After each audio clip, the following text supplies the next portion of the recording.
história. Quando eu refleti que são 75 anos da igreja, eu lembrei, fiz as contas, que ela começou lá no comecinho, finzinho da década de 40 e começo da década de 50.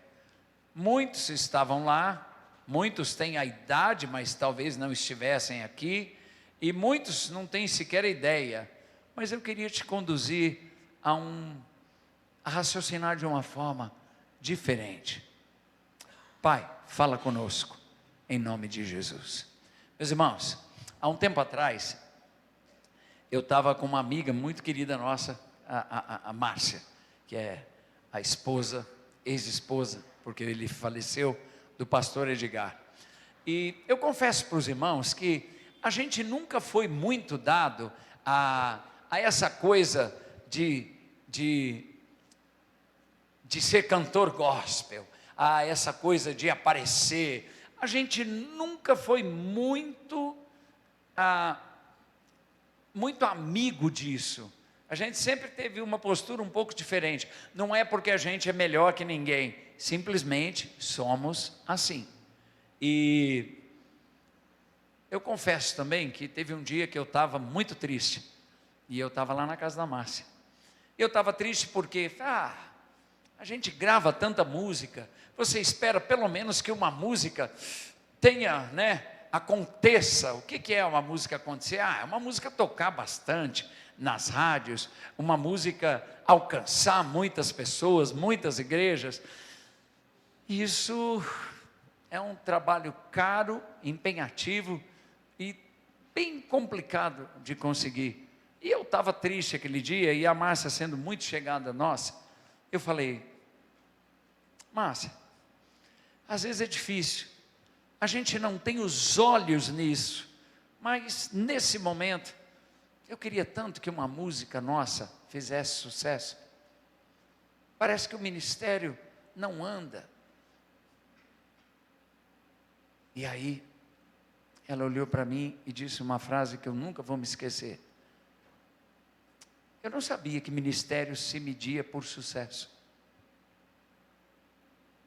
E aquilo ficou no meu coração. E eu pensei: meu Deus, é verdade. Uma coisa é o empenho de que uma música toque muito, alcance visibilidade. Essa é uma coisa. Isso não é ministério. Esse é um trabalho profissional que qualquer pessoa pode fazer. Agora, o ministério é outra história. O ministério é levar a palavra do Senhor, aonde Deus levar, aonde Deus abrir porta. E aí eu pensei comigo: meu Deus, que vergonha, que vergonha. Eu já sabia disso, não precisava ouvir isso. E foi pensando nisso que eu preparei essa palavra, pensando que tem muita gente que diz: 75 anos, a igreja já tem que ter um templo imenso, a igreja não pode ter passado nenhuma dificuldade que os membros vão embora, ninguém pode ter mudado da cidade. Não, uma igreja de sucesso tem 30 mil membros. Meus irmãos, essas são fórmulas humanas, e que nem sempre, aliás, quase nunca, podem servir para julgar o que uma igreja fez, o quanto ela representou na vida de quem passou por aqui. Meus irmãos, as pessoas não ficam, as pessoas se mudam, o trabalho as leva, os filhos as leva, e por aí afora. Mas o trabalho de uma igreja não é entrar para o hall do sucesso. Essa é uma ideia muito dos nossos dias, meus irmãos. Dias em que a gente vê pregadores famosos, alguns na internet, arrebentando com milhões de seguidores, e boa parte deles falando tanta besteira quanto possível. Meus irmãos, o ide por todo mundo, o pregar a palavra, não tem a ver com esse cenário. Você pode usar, meus irmãos, você deve usar a internet, deve ter lá quantos seguidores você puder, mas não confunda. Para ter um ministério, não é preciso ter milhões de seguidores. E essa conversa de que assim eu alcanço mais corações, papo furado, meus irmãos. É pura vaidade. E é uma vaidade que eu também corro atrás. Por quê? Tem igreja hoje que olha lá, vai no Instagram e olha o seu número de seguidores. E aí quando ela vê que tem pouco, fala assim, esse eu não vou convidar não. É um erro crasso, meus irmãos, porque tem gente séria que não tem tanto seguidor, que nem nós, por exemplo. E aí, pensando nesse cenário todo, e pensando nessa igreja que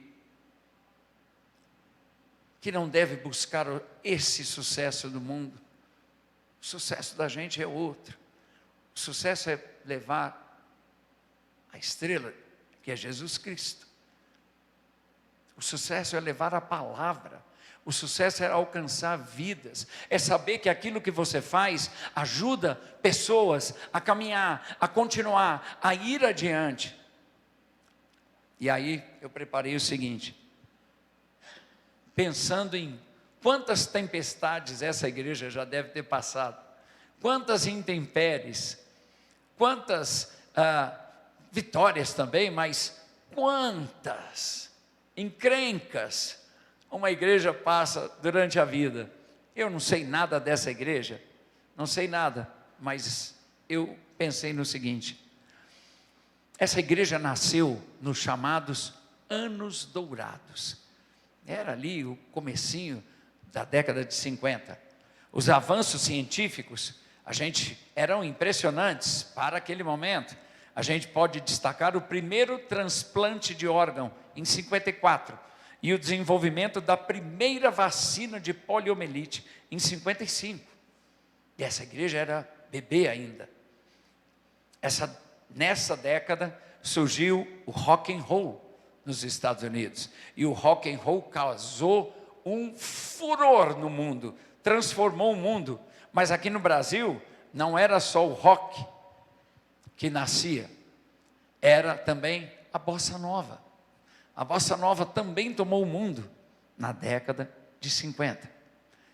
Apareceu a televisão, abriu-se a TV Cultura. Quantos se lembram da TV Cultura?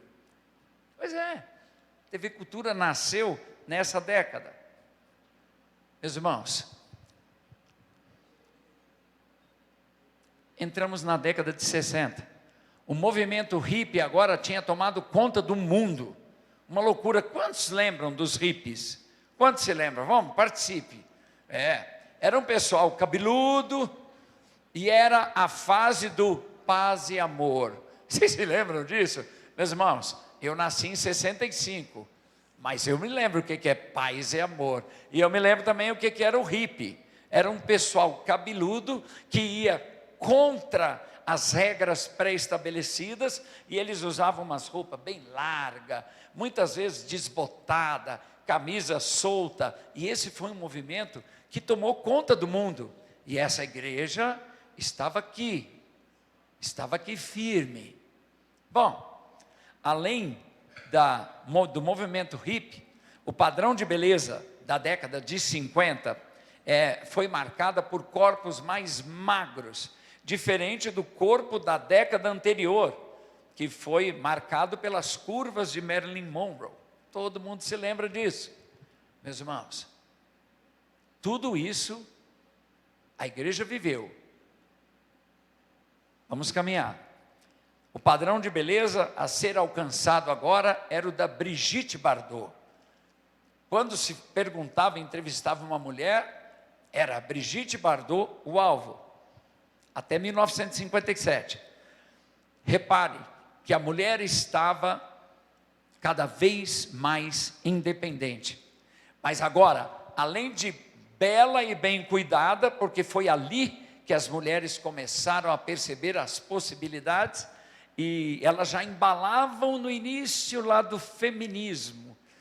E além de bela e bem cuidada, ela ainda acumulava a função de dona de casa, esposa e mãe.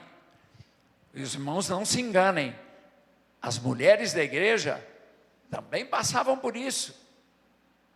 Também passavam. Essas eram mudanças da sociedade. A igreja serviu sempre como mediadora, como farol para quem estava aqui. O mundo ia mudando, o mundo ia entortando, às vezes endireitando, e a igreja continuava sendo o farol para as pessoas que passaram por aqui. A corrida espacial foi um verdadeiro símbolo do cabo de guerra entre Estados Unidos e a União Soviética. Queriam explorar o espaço.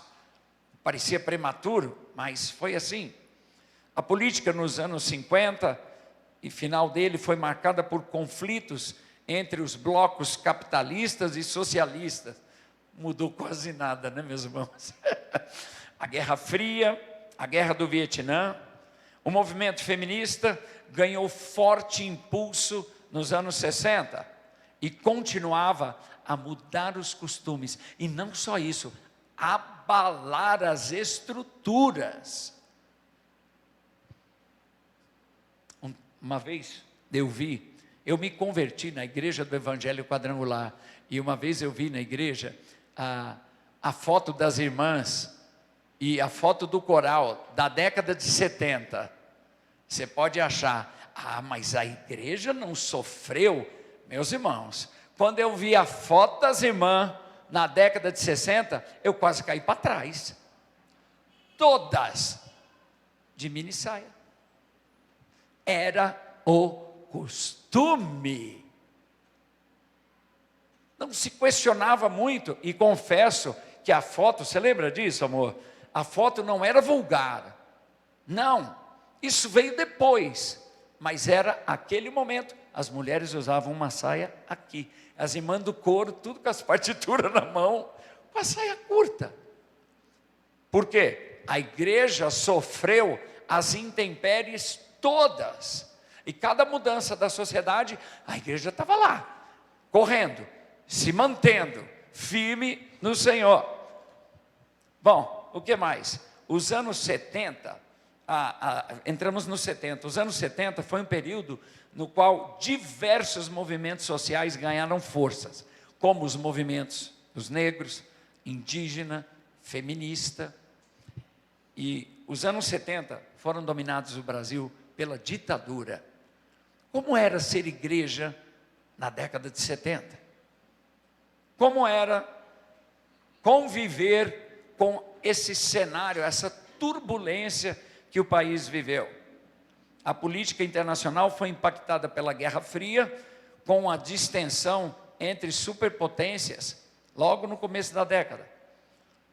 E teve coisa boa. A década de 70 foi quando o Brasil começou efetivamente a ser urbanizado. Nesse período, mais da metade da população passou a viver nas cidades. A igreja sentiu isso. Esse êxodo campo-cidade, a igreja sentiu. E a igreja foi beneficiada. Sim, foi beneficiada. Quase 40% tinham como principal imagem do jovem da sua época, os jovens que abandonavam o estudo para trabalhar.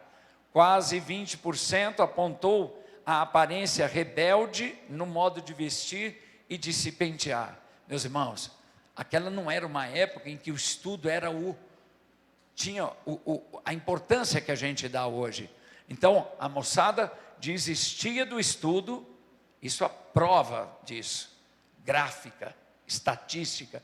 Eles desistiam do estudo para trabalhar, e o jeitão de se vestir não era esse jeitinho, careta. Eu seria considerado um careta naquela época, não. E a igreja deve ter sofrido com isso. Os rebeldes estavam aí, os cabelos de brilhantina estavam aí, a música também já tinha mudado. Meus irmãos, é uma avalanche de movimentos e de história que a igreja viveu, e essa também. Quando a gente chega na década de 80, a economia viveu períodos de recessão e desaceleração contínuos. O desemprego era alto, quem viveu essa época lembra. Os salários se desvalorizavam rapidamente e o aperto monetário interferia em todos os aspectos do cotidiano social brasileiro. Meus irmãos, a igreja com certeza sentiu. Porque, meus irmãos, a gente é a igreja e a gente trabalha. O trabalho vai mal, isso reflete em todos os aspectos da vida da gente. Mas a igreja passou por isso. Aliás, a igreja já vem passando por isso há muito tempo. Se você voltar alguns séculos, a igreja venceu o Coliseu, como tem uma canção que é cantada. A igreja venceu o Coliseu, a igreja venceu os leões, tentaram destruir, tentaram calá-la, mas não foi possível, porque Deus sempre esteve com os seus. Os anos 80 entram para a história da cultura como uma década criativa. É um período de grande efervescência cultural e transformações sociais, políticas e econômicas. Era o início da era da informação. O quanto isso transformou as nossas igrejas e sociedade. Junto com a era da informação, que parecia muito boa e que hoje a gente já tem dúvida se tanta informação foi realmente tão boa. Junto com isso, a AIDS apareceu. E a AIDS começou a matar a gente. De início, só os homossexuais. E depois descobriu-se que ela estava aí para qualquer um que corresse os riscos. E levou muita gente. Em 85 acabou a ditadura militar. Eu fico imaginando o quanto os nossos pastores ouviram nos seus gabinetes o choro do pai de família, que estava firme, mas que tinha um filho que fazia parte do movimento contrário. Filhos que foram presos, alguns até torturados, como diz a história, gente que foi exilada. Era um momento de loucura. Não sei se eu falo isso, mas foi nessa década que foi fundado o PT. Isso é só observação, viu, meus irmãos? Nada além de observação. Aí a gente entra na década de 90, e a igreja lá. Primeira clonagem. Surge a internet.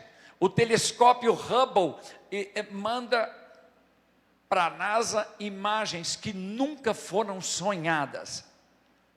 Mas junto com isso, a gente teve as poupanças confiscadas. Eu não sei quantos se lembram dessa fase. Pois é, poupanças confiscadas, muitas pessoas se mataram até, muita gente perdeu a vida. Eu lembro que nessa época eu já era um trabalhador de carteira assinada, já fazia um tempinho, desde 81, e a desvalorização das coisas era assustadora. Era como ir ao mercado de manhã e o preço do arroz era um, à tarde era outro. O teu salário tinha que ser reajustado, o nosso era de 15 em 15 dias, porque a inflação comia tudo e a todos. Era uma época difícil. Eu fico pensando, a igreja deve ter sofrido financeiramente com esses balanços todos. E foi na década de 90 que eu e a Silvana moramos na Itália. Depois de alguns meses de Itália, nós pegamos a Guerra do Golfo. E a Guerra do Golfo nos deu uma perspectiva estranha, porque a gente morou um ano lá, e a gente ia ao mercado e não achava as coisas para comprar, porque o italiano já tinha vivido 2 guerras. Então, se tem uma coisa que o povo tem o pé atrás, é quando fala que vai haver o que eles chamam de acaparramento, que é esse esvaziar dos supermercados e o sumiço da comida, o italiano se desespera. Então, acabou tudo. E a igreja ficou, quase vazia de gente. A igreja que nós ajudávamos lá podia estar vazia, mas o Senhor ainda cuidava dela. A noiva nunca deixou de ter noivo. Nunca. Seguindo um pouco mais, eu me lembro até que meu sogro falou, voltem, não fiquem na Europa, vocês estão correndo risco, porque havia o risco mesmo da Itália, de alguma forma, ser arrastada para a guerra. Na década de 90, aumentaram as drogas. O sexo cada vez mais frequente entre os bem mais jovens. Apareceram os videogames. O tempo mudou. A ocupação mudou. Surge o telefone celular, o computador pessoal. E a AIDS continua varrendo o mundo. Aumentaram os divórcios exponencialmente. O quanto a igreja sofreu com isso? Meus irmãos, eu não julgo ninguém, eu não posso. Eu sou fruto de uma família destruída. Com menos de um ano, meu pai foi embora, e minha mãe e ele se desentenderam, e nunca mais ficaram juntos. Eu tinha menos de um ano. Então, eu sou fruto desse movimento que eleva a mulher, que dá para a mulher algum poder, e ela se perde nele. Quando eu tinha 7 anos, minha mãe resolveu casar de novo, e eu pensei que eu ia poder ter um pai, mas foi uma desgraça maior do que a primeira. O meu padrasto bebia, chegava em casa, quebrava a casa toda. E quando ele chegava bêbado, quebrando tudo, minha mãe gritava, corre! E eu sempre lembro que o primeiro a correr era o meu irmãozinho, de 3 anos e meio, 4. Minha mãe corria também e eu sempre ficava para trás. Então, eu não estou julgando ninguém, eu estou mostrando fatos. O quanto a igreja sofreu com essa onda inicial dos divórcios. Foi uma guerra nas igrejas, meus irmãos, porque nós não tínhamos a estrutura para entender o movimento. Então, de cara, por não conhecer, todo mundo dizia, isso é coisa do mundo. Meus irmãos, e biblicamente a Bíblia é muito clara, mas também a gente aprendeu que há casos em que não tem solução. Também a mulher vai ficar em casa apanhando até quando? E a igreja teve que lidar com isso. Nos anos seguintes, a igreja continuou sobrevivendo. A igreja sobreviveu aos divórcios. A igreja sobreviveu ao ateísmo. A igreja sobreviveu à teologia da prosperidade, ao G12, à explosão das drogas, ao lixo da internet, ao advento dos pastores midiáticos. A igreja, então, vira moda, alguns anos depois. E hoje nós estamos nesse momento. Ser evangélico é legal. Não é legal abrir mão de coisas que eu gosto. Seguir o que a Bíblia manda, em termos, né? A gente tem que contextualizar. Meus irmãos, isso é um engano do inferno. Mas a igreja está aqui. Ela sofre, a tempestade bate de todos os lados, mas a noiva está de pé. A igreja sobreviveu também ao mundo gospel, ao mercado gospel, a explosão dos cachês altos. E estamos aí vivendo a isso tudo. Por fim, a gente vive a era da inclusão, dos casamentos gays, e perigosamente a era das igrejas inclusivas. Meus irmãos, a igreja vai sobreviver, porque o que mantém a igreja não é o homem. Precisamos de líderes, de excelentes pastores, mais do que nunca, mas o que mantém a noiva de pé é o seu noivo extremamente fiel e cuidadoso. É ela. Mas a gente vive um vendaval talvez pior do que os outros. Essa semana eu li que a Igreja Metodista Unida liberou o homossexualismo e o casamento de pessoas do mesmo sexo, e liberou inclusive que seus ministros e seus pastores sejam gays, se for o caso. Meus irmãos, Isso é por quê? Porque a Bíblia não serve mais.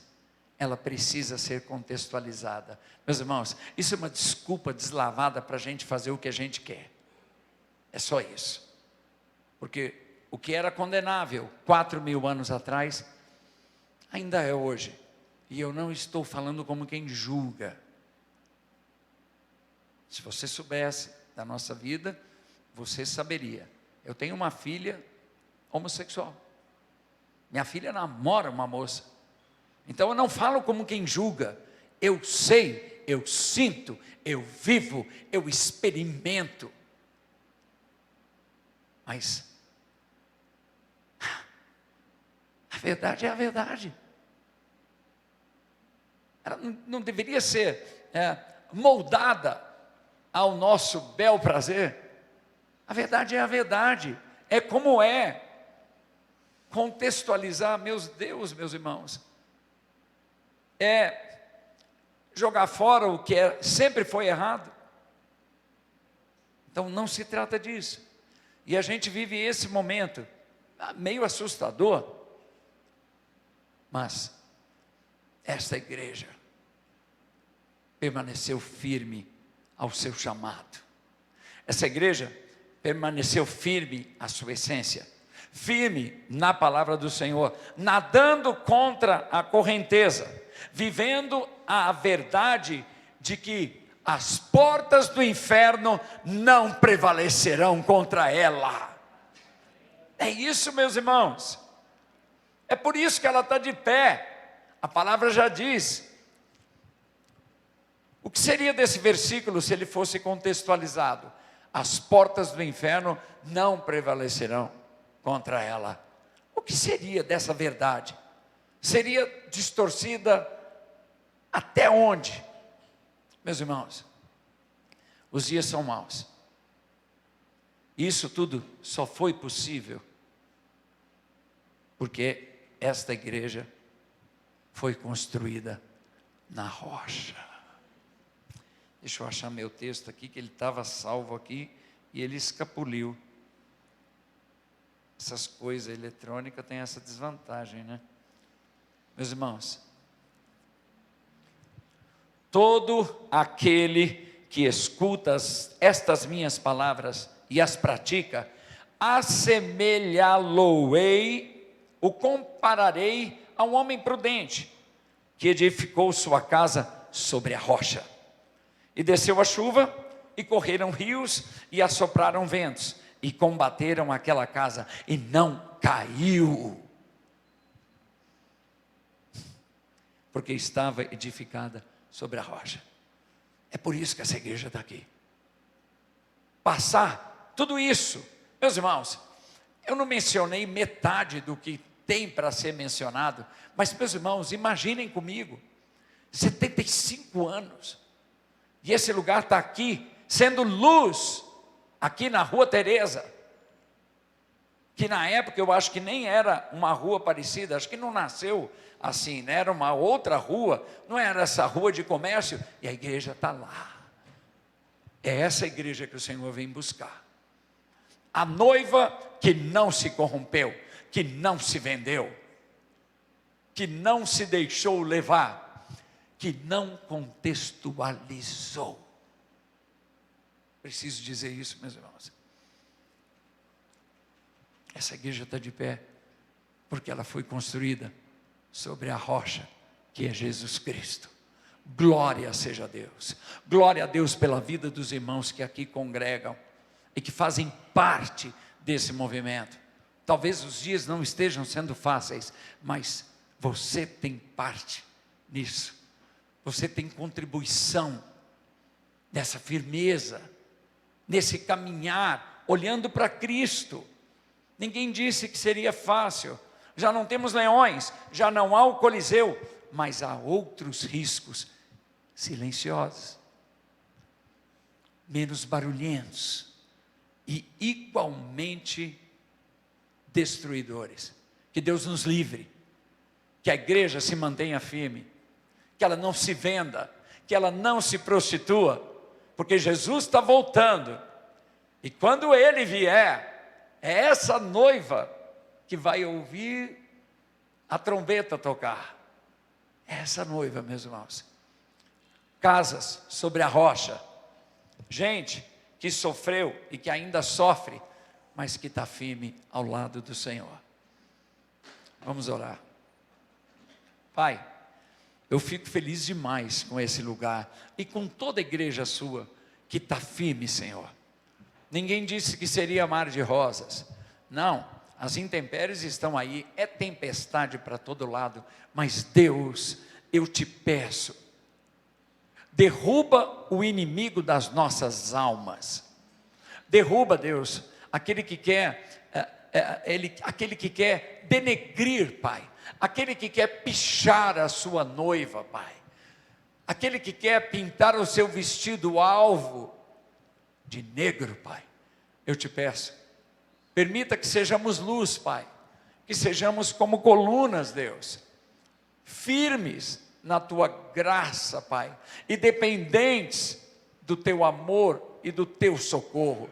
Deus amado, que ninguém se sinta mal por aquilo de bom que fez, mas se há erro em nós, Pai, endireita as nossas vidas, Pai.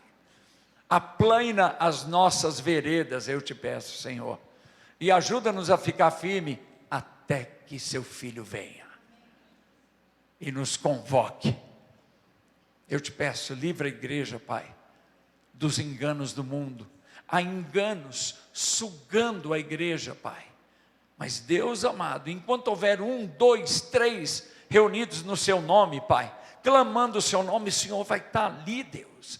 Então guarda-nos e permita que esse lugar continue sendo luz por quanto tempo for necessário. Só o Senhor sabe as mudanças que ainda virão, mas te pedimos isso em nome de Jesus. Amém. Glória a Deus. Vamos lá, mulher?